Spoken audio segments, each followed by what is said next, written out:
The galactic expanse stretched endlessly, dotted with stars and planets, each teeming with life, each brimming with stories.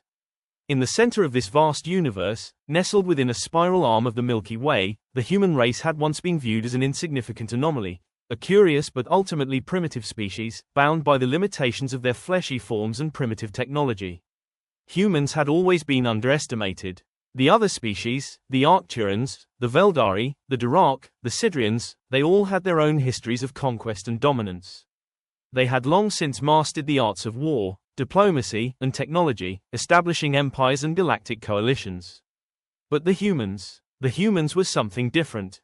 They had evolved on a backwater planet, one that the rest of the galaxy had dismissed as an afterthought. And yet, that was what made them so dangerous. It had started slowly, in the quietest of corners of the galaxy. No one noticed at first.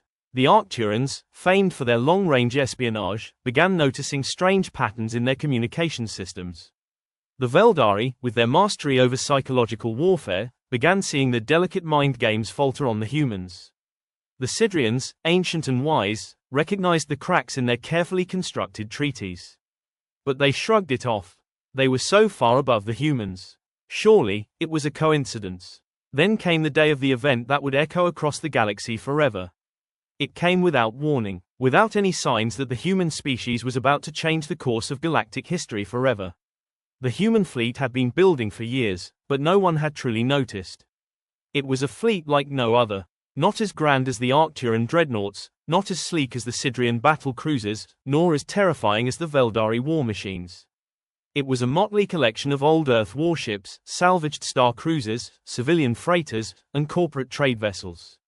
A ragtag fleet, filled with humans who had lived through decades of war, oppression, and economic turmoil. They weren't supposed to be able to fight. They weren't supposed to be able to stand up to the masters of the universe. But they did. The day the humans snapped was not just the day their fleet engaged in battle. It was the day they unlocked a new form of combat, a new way of thinking, that made all previous methods obsolete. Humanity, in its quiet defiance, had developed a new kind of weapon, one not born of firepower or advanced technology, but of raw determination and unyielding willpower. It was a weapon they called resolve. It was in the quiet moments, the moments when the humans were left to think, to dream, and to create, that they discovered the true strength of their species. While the other galactic races had grown accustomed to relying on technology, diplomacy, or brute force, the humans had an uncanny ability to adapt, to survive, to push forward no matter the odds. They had learned to turn desperation into innovation, to turn fear into fuel. Where others would falter, they would find a way. And so, when the humans finally acted, they didn't just fight back. They overwhelmed the galaxy. It began with the fall of the Sidrian High Council. For centuries, the Sidrians had ruled with a quiet, intellectual superiority. They saw themselves as the guardians of knowledge, the keepers of galactic order. They considered humanity a mere footnote in the history of the galaxy, something that would fade as all lesser species did. But they hadn't counted on the humans' willingness to learn. The humans had discovered something the Sidrians had long forgotten, the power of the mind. In their desperation to survive, humans had developed a technique of neural synchronization, a form of telepathy that allowed them to communicate and operate in perfect unison. In an instant, the Sidrians were overwhelmed. Their mental fortresses crumbled as the synchronized human consciousness infiltrated their minds, shutting down their defenses. It wasn't the power of advanced technology that won the day, it was the sheer force of will that the humans brought to bear. The Sidrians never knew what hit them. Next came the Arcturans. The Arcturans, once the most feared military power in the galaxy, had grown arrogant. They believed themselves to be invincible, their weapons and warships unmatched. But the humans had been quietly studying them, learning their weaknesses. In a surprising move, the human fleet launched a devastating, coordinated attack on the Arcturan homeworld. They didn't rely on superior firepower, they didn't need to. Instead, they used their knowledge of Arcturan culture against them. They exploited the Arcturans' pride and hubris, leading them into traps and false strategies. The Arcturans' legendary war machines were outwitted at every turn, their commanders outmaneuvered by the humans' sheer unpredictability. And then came the final blow. Humans infiltrated Arcturan communications.